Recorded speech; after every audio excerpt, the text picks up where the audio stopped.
September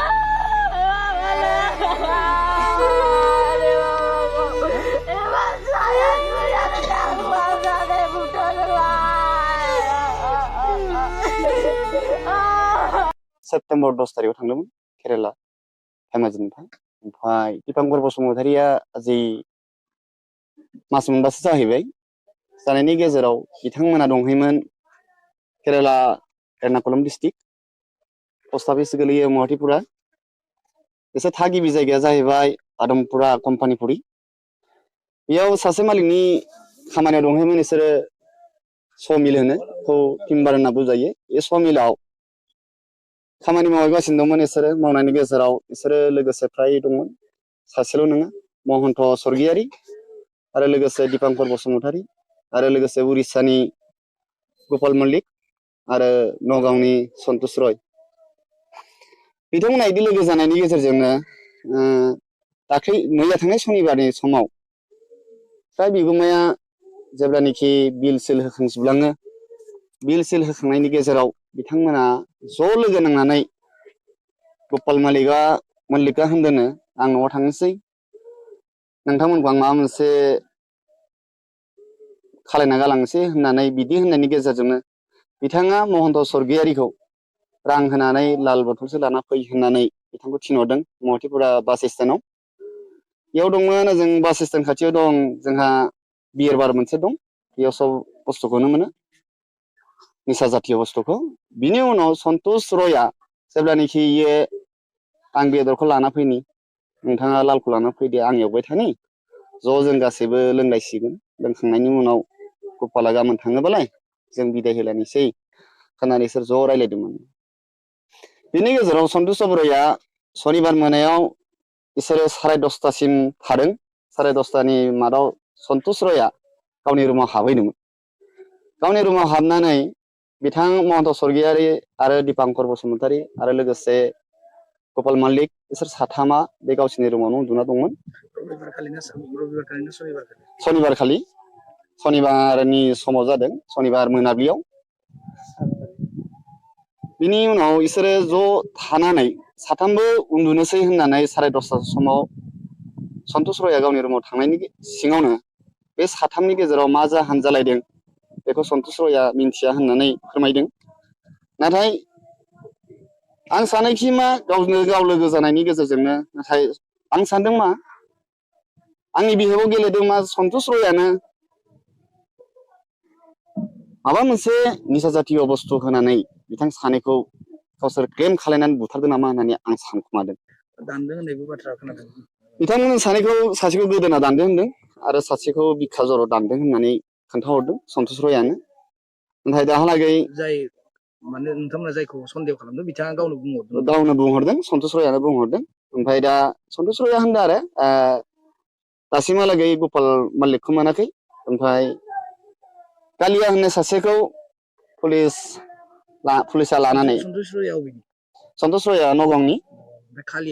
कालियाया Orissa कालियाया हमजाबाय सन्तोष रयआबो हमजाबाय ओमफ्राय गपाल मल्लिकआ दाहालागै हमजायाखै बेनि थाखायनो दा गपाल मल्लिकखौ हमनो थाखाय कालिया उरिस्सानि कालियाखौ केरेलानि पुलिसा दिनै फुंनि 3टा बाजानि ट्रेनजों गपाल मल्लिकनि न'हालागै फैगासिनो दं बे थांखिखौ खोन्थाहरदों आंनो सन्तोष रयआनो दाबो बिथांखौ आंनो खोन्थानाय बायदिबा बिथाङा खोन्थाहरबावदो आरो आंखौ मा होननानै आं डेट स्पट जानायाव जायगायाव आं दा फैगासिनो दं आंखौ सिया लाना फैदों होननानै बेखिनिखौ आंनो खावलायहरदों बिथां महन्त स्वर्गियारीनि बिसालथि ओमफ्राय ओरै दीपांकरनिबो आं बिसालथि नोंसिनि बाबाया माला दंमोन माला थांनायमोन ओजों देर माससो जाबाय माबायाव माला बिदि जानाय मिथिनाय मैयासो बेलासियाव मिथिदों माबाखौ बिदि जादों होननानै माबानिजों लोगो सासे दंहैयो बैसा एसे खोन्थाहरदो जोंनो आं माबाखौ जायोमोन थादों बेखौ नांगौ आंनो खामानि मावनो थांदोंमोन ओमफ्राय मैयासो मिथिदों जे गुबुन रायजोआव खामानि थांना सोरजोंबा बुथारजादों मा बुङो आंथ' इखो मुथते दुखिखौ हास्ति होनांगौ बिखौ माने फासिखौनो होखानांगौ मानो होनबा बिसोरो न'खरनि आर्थिक अबस्थानि गाज्रिनि थाखायसो बिसोरो गुबुन रायजोआव थांदोंमोन खामायनो थाखाय नाथाय दुथांफोरनि आखायाव गोमानाय जाबाय नाथाय बिसोरखौ फासि होनांगौ हास्ति होनांगौ आरो आसाम सरकारखौ खावलायो आं मानगोनां डक्टर हिमन्त बिश्व शर्माया जाहाथे न'खरखौ मोजाङै नायो आरो दुखिखौ हास्ति होयो फासि होयो आं बेखौनो खावलायो आरो 10 मासनि गथ' थालांदों मा मावनानै जागोन बे गथ'नि नामानो जाबाय पुनाम दिपांकर बसुमतारिनि फिसाला आरो हिन्जावनि नामा जाबाय निबारि बसुमतारि मा मावनानै जागोन बिसोरथ' जेबो गैया न'खराव जेने थेनेसो माबानानै गुबुन रायजोआव खामानि मावनोसो थांदोंमोन इसोरथ' जेबो दुखिखौनो मावखायाखै माने 4 नभेम्बराव सनिबार दिनाखन हरनि 9टा बाजायाव फन हरबाय फना इनिफ्राय हरनि 9टा बाजानिफ्रायनो सुइच अफ मानि थाखाय सुइच अफ होननायाव ओमफ्राय सासे बैसांनो फन हरबाय फन हरनायाव ओमफ्राय नायनो खोन्थाबाय रुमाव रावबोआनो गैया दानथारदो सुथारदो बिदि होननायनि खोनाबाय मानसिफोरा सानैबो गैया जाबाय सासेया जाबाय महन्त स्वर्गीयारि दिपांकर बसुमतारि सानैबो दुथांफोरनि आखायावनो गोमानाय जाबाय बिसोरखौ मुथते हास्ति होनांगौ फासि होनांगौ जों बेखौनो नागिरो मुथते आसामनि मानसिफोरा जयैनो जानांगौ आसामनि मानसिखौ मानो बिदि खालामबाय दं बिसोरो बेखौनो आं होननानै खावलायनाय जाबाय गोथैस'आ गाबोन सफैनाय जागोन गाबोन सफैनाय जागोन होननायखाय मालाथो सफैयो दाथ' होननोथ' हाथ'वाखैना पस्टमर्टम खालामनानै हेगारहरगोन होनदों बिनि थाखाय गोजोननाय थाबाय माने जाहाथे सबबो लोगो नांनानै आसामनि मानसिफोरा ज' जानानै गुबुन हारिया जाहाथे बिदिहाय खालामनाङाथो हास्ति होनांगौ फासि होनांगौ बेखौनो आङो खावलायनाय जाबाय रायजोफोर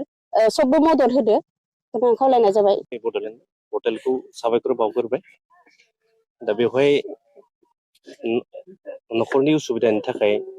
न'खरा गोरिबखाय बिथां महन्त स्वर्गीयारि बिथाङा केरेलायाव न'खरनि माखासे जाहोननि थाखाय खामानि मावनो थांदोंमोन दा बेवहाय थांनाय सनिबारनि हराव माखासे गावनि रुमाव थानाय दुथांफोरा बिथांखौ खास्रि बिस्रियै दानथारलाङो आरो लोगोसे बेवहाय दा बिथांमोना जेरैबायदि खास्रि बिस्रि बुथारजादों दाबो बिथांमोननिफ्राय डिटेल्स जिथुनिखि रिजाल्ट जाथाय जानाय बेखौ जोङो मोनफुंनो हायाखै बिथांमोना दासिमबो जा केरेलानि कम्पानिनि बिगोमा बिथांमोनाबो दिनैसिम जोंनो मोजां डिटेल्सखौ हराखै आं बेखौनो खावलायनो सानदों जेरैखि जाया नोंथांमोननि मिडियानि चेनेलनि गेजेरजों जेन बिथांमोनखौ जाय दुथांफ्रा खास्रि बिस्रि दानथारलांबाय बिथांमोनखौ जेन थाबैनो हमनानै जेन आसाम सरकार आरो केरेला सरकार मोननैबो सरकारा थाबैनो सावरायनायनि गेजेरजों जेन बिथांमोननि जाथायखौ मोजाङै जेन बास्तबाव मोगथाङाव लाबोनो हायो आरो बिथांमोनखौ जेरैबायदि खास्रि बिस्रि बुथारनाय जादों दा बिथांमोनखौबो दुथांफोरखौ हमनानै जेरैखि जाया सरकारा हास्ति होनांगौ आं बेखौ खावलायबाय दा बेखौ जोङो जेरैखि जायाबाबो जों सोदांनांगोन दिनै आसामाव जेरैबायदि अबस्था दिनै मोजां इन्डास्ट्रि गंसेबो गैया फारसेथिं खामायनायनि लामाया एसे खम बिनिखायनो बिथांमोना बाहेराव थांनानै बायदिसिना आखलजों बायदिसिना बिथांमोननि मालिकफोरनि बिथोनजों खामानि मावनो गोनां जायो बेवहाय बिथांमोना मिथिया हसिया मालाबा गोबां जाहोननि गेजेराव भुगिनो गोनां जायो आं बेखौनो खावलायनो सानो जेन बिथांमोना जे गुबुन रायजोआव खामानि मावनानै दङब्लाबो मोजाङै गावनि देहाखौ जोथोन लानानै गावखौनो गाव सिनसियासलि हुसियारै खामानि मावनानै जेन सोलिना थायो आं बेखौ खावलायनो सानदों जाथायनि सायाव आं बिथांमोनखौ सरकारखौ बेखौनो खावलायनो सानदों दे जाथायाथ' गोबां गिदिर जाथाय बियो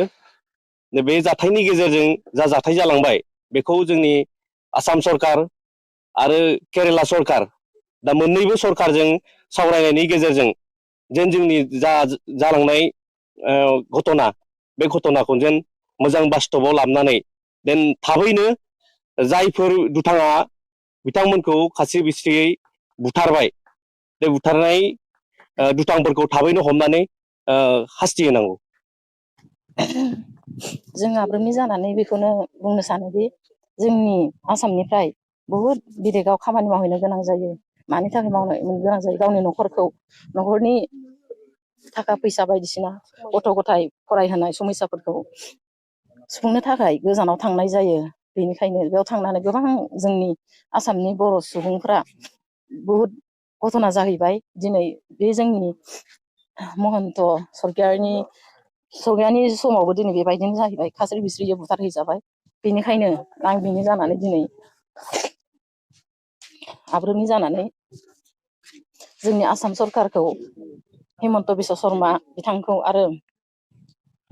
गोख्रोङैनो खावलायनाय जायो बे दायनिगिरिफोरखौ बिथाङा सासन होनांगौ आरो फासि होजानायखौ जों लुबैयो बिनि दायनिगिरिफोरखौ।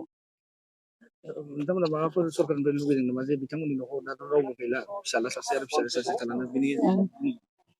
अननानै आसाम सरकारा बिसोरखौ माबा मोनसे अनसुंथाइ होबा जों मोजां मोनगोन आरो। बिसोरनि न'खरा गथ' गथायनि भबिसतनि थाखाय फरायफुदोंमोन, गथ' फिसाजो उन्दैयाबो फरायफुदोंमोन। दिनै बिसोरो आलाय सिलाय जाबाय। बिसोरनि फरायनायनि थाखायनो थांदोंमोन। बिमायाबो बेमारिनि थाखायनो बियो गथ' गथाय न'खरखौ नायनो होननानै थांदोंमोन। दिनै बिनि साननाया जाफुङासै, आद्रा जाबाय, बिनि सिमाङा फैमाल जाबाय। बेनिखायनो बिनि न'खरखौ माबा मोनसे अनसुंथाइ होबा जों जोबोद मोजां मोनगोन आरो। ঘটনাখন বাহিৰত গৈ আপোনালোকৰ আঞ্চলিকৰ ভিতৰতে থকা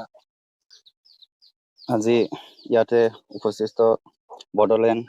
ৰাদাব নিউজ ষ্টাৰ সকলক মই বুবলিক প্ৰথমতে ধেমাজি আঞ্চলিক এপছু ছেক্ৰেটাৰী হয় সকলোকে ধন্যবাদ জ্ঞাপন কৰিছোঁ। এইখন ঘৰত যিটো ধুৰবগীয়া ঘৰত আহি কিছুমান তথ্য বুটলিব অহাৰ কাৰণে মই আঞ্চলিক এপছু হয় ইয়াকে ক'বলৈ বিচাৰোঁ। এতিয়া আমাৰ অসমৰ পৰা বেলেগ জেগাত যি কেৰেলা বেংগলৰ হওক য'তে কাম কৰিব যোৱা নিবনুৱা যিসকলক যায় কোনো সুৰক্ষা নহয়। তাকে মই অসম চৰকাৰক দাবী জনাওঁ যে এতিয়া যিটো ধেমাজি আঞ্চলিকত যি ২ নং টেকজুৰি গাঁৱৰ যি দীপাংকৰ বসুমতাৰীৰ ঘৰত যি এই অৱস্থা আমি চাই বহুত দুখী হৈছোঁ। যি ল'ৰাই বাচ্চা এজন আছে 10 মহীয়া, এতিয়া এটাই আছিলে, তাকে এতিয়া ইয়াক পোহপালন কৰিবৰ কাৰণে যি লগতে এতিয়া ঘৰো এখন বনাই আছিলে, চৰকাৰী যিটো আই ঘৰ পাইছিলে তাক সম্পূৰ্ণকৈ ক্লিয়াৰ কৰিব নোৱাৰাৰ কাৰণে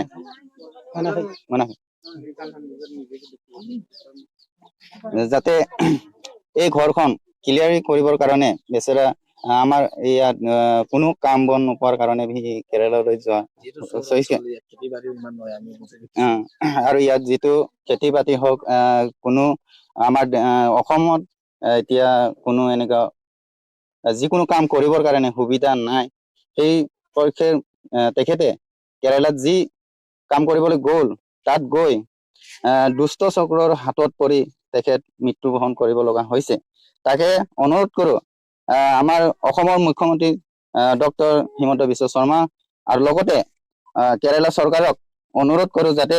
সেই দুখন ঘৰক যাতে ইহঁতে সাহায্য দি যাতে ল'ৰা ছোৱালীকেইটাক পোহপালন কৰি পঢ়া শুনাত সুবিধা কৰিব দিব পৰাটো আমি অনুৰোধ জনাওঁ। আৰু আমাৰ ধেমাজি যি ডক্টৰ অনুজ পেগু তেখেত শিক্ষামন্ত্ৰী, তেখেতক আমি জনাওঁ যে আমাৰ ইয়াৰ পৰা যিকোনো কামত যোৱা অকল বড়োৱে নহয়, এতিয়া অসমৰ চব জনগোষ্ঠীয়ে এতিয়া এনেকুৱা আমি নিউজ লাইভ বিলাকত দেখি থাকো। এতিয়া হয় বহুত কি কয় বহন কৰি আছে। তেনেধৰণে আমাৰ এতিয়া ধেমাজি আঞ্চলিকতো ঠিক তেনেধৰণে 2জন একে ৰাতিতে এতিয়া 100খন গাঁৱতে মৃত্যুবৰণ কৰিব লগা হৈছে। তাকে মই ডক্টৰ অনুজ পেগু ডাঙৰীয়াক অনুৰোধ কৰোঁ যাতে এনেকা গৈ পেলাই কাম বন যাতে আমাৰ ইয়াতে ল'ৰাবিলাক এটা ভাল পৰিৱেশ পায়, অনুষ্ঠান পায়, তাকে আমি ডক্টৰ ডাইগৰ ডাঙৰীয়াক অনুৰোধ কৰিছো যাতে সকলোৱে যাতে গৈ পেলাই যাতে মা দেউতা নেদেখাকে মৃত্যুবৰণ কৰাটো আমি বিচৰা নাই। আমি ধেমাজি আঞ্চলিক এপছু হয় যাতে এই যিটো কেছ তাক যদি অতি পলমে যদি গ্ৰহণ নকৰে তেনে আমি ৰাজপথত ওলাই ধৰ্ণা দিবলৈ বাধ্যতা হ'ম। তাকে কৈ মোৰ চমুপক্ষ সামৰিছোঁ। गुबुन रायजो केरेलायाव थांना बिनि आबादनि जाहैबाय आं जोंनि गामिया 2 नं टिकजरि जोंनि बिथां दिपांकर बसुमतारी ओमफ्राय महन्त स्वरगियारि बिथांमोना न'खराव एसे उसुबिदाखाय बिथांमोना गुबुन जायगायाव केरेलायाव खामानि मावहैदों। बिथांमोना दा थांनानै जाथाय जाहैबाय दानथारलायनाय जोंबोथ' दा थांफेराखैबो केरेला होनदों केरेलानिफ्राय मा जायगा बेफोरखौ आंबो मिथिस्लाबा ओंखायनो दा जायफोर दानथारग्राफोर बिसोरखौ हमनांगौ, शास्ति होनांगौ, फासि होनांगौ आरो जोंनि आसाम सरकारनि हेमन्त बिश्व शर्मा बै केरेला सरकार आरो जोंनि आसाम सरकारजों मानानै बिथांमोनखौ हमनांगौ आरो बे न'खरफोरनि थाखाय एसे उसुंथाइ एसे जि हायो माने होनांगौ आसाम सरकारा बा केरेला सरकाराबो हरनांगोन। बर्तमान साथाम फिसाला सासे 10 मास जादों, बोसोरसेबो जायाखै। फिसाला सासे थालांबाय दासो बोसोरसेबो जायाखै। दाथ' बेखौ मा फिसिग्रोयो ओंखायनो बेनि